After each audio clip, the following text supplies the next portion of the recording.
parler des efforts déjà consentis, mais également qui restent à être réalisés dans le domaine de la RSE et de la décarbonisation des activités de production et services dans l'exploitation de l'aéroport international Blaise Diagne. L'AS Limac AIBD Souma a été choisi pour abriter le 11e forum RSE initié par l'initiative RSE. Une occasion pour le président du comité RSE de rappeler les principes de la charte RSE. L'engagement que ces entreprises prennent en signant cette charte, c'est la question environnementale. Et donc là, nous sommes aujourd'hui au niveau de l'AS, de l'aéroport, qui a pris cet engagement d'aller vers une certification de réduction de son émission de carbone. C'est donc là un bon exemple de cet engagement sur l'environnement. Le troisième engagement concerne le content local. Comment au niveau des entreprises, on peut et on doit privilégier ce qu'on appelle les achats locaux qui permettent de faire du développement économique local et national.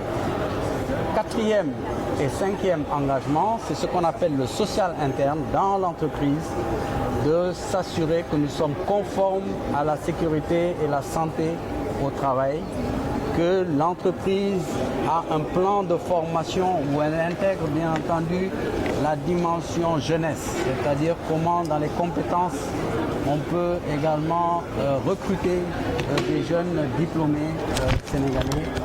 Le sixième engagement concerne l'engagement communautaire des entreprises, pas sous forme que de mécénat ou de philanthropie, mais surtout comment faire des projets de développement qui répondent aux objectifs de développement durable.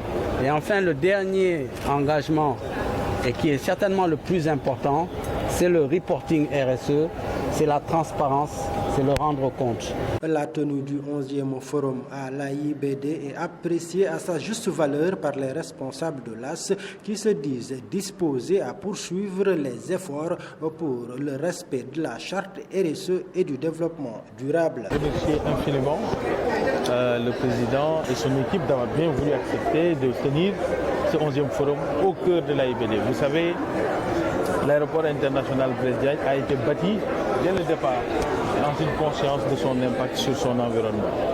Et c'est pour ça que dans la continuité de cet état d'esprit, l'AS a continué à travailler dès les premiers jours, dès les premiers mois, en parfaite collaboration avec le comité RSE, pour que notre impact sur notre environnement et l'économie locale et sur les générations futures et dans les objectifs de développement durable soit le plus performant possible et le plus qualitatif possible. Nous avons lancé et nous avons obtenu la première étape de la certification ACA, qui est la certification carbone, la première décernée par ACI. Donc nous avons franchi la première étape. Il y a tout un programme qu'on est en train de suivre pour avoir justement la certification carbone. Puisqu'il est vrai que dans une société de la mobilité, voire même du nomadisme, l'avion et les aéroports ont un impact sur l'environnement.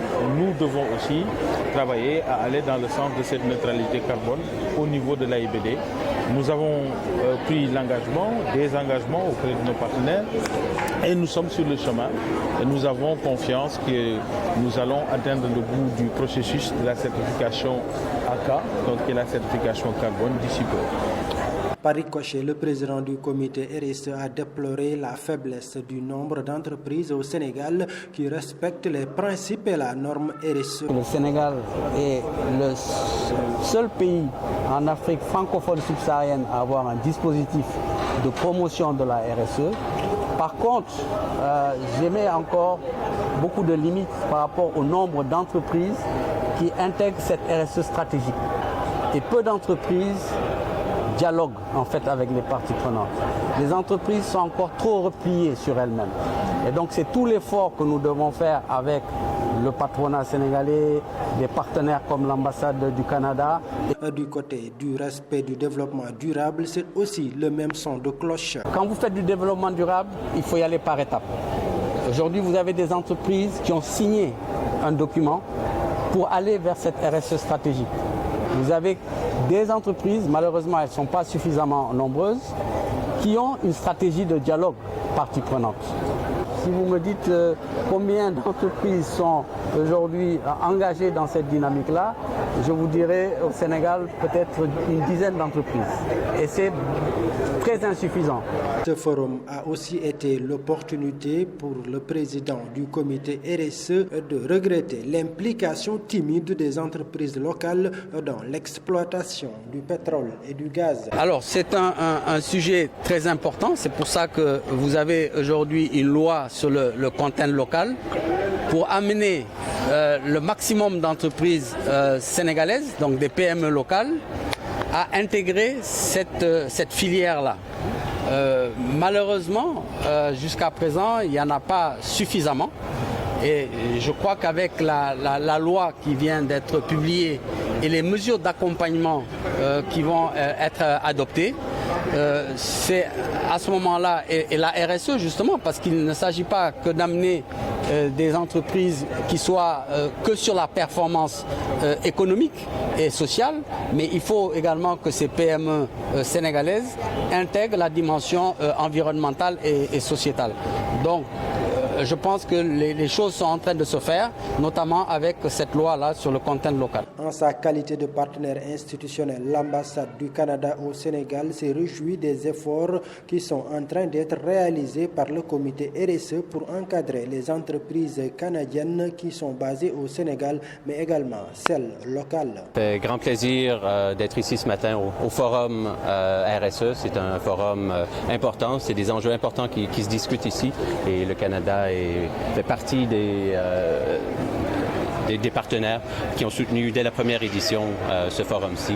C'est un enjeu avec lequel on travaille en étroite collaboration avec le gouvernement, mais aussi avec les entreprises canadiennes présentes sur le territoire qui ont signé la charte, et je salue Teranga et IAMGOLD pour avoir adhéré à cette charte-là.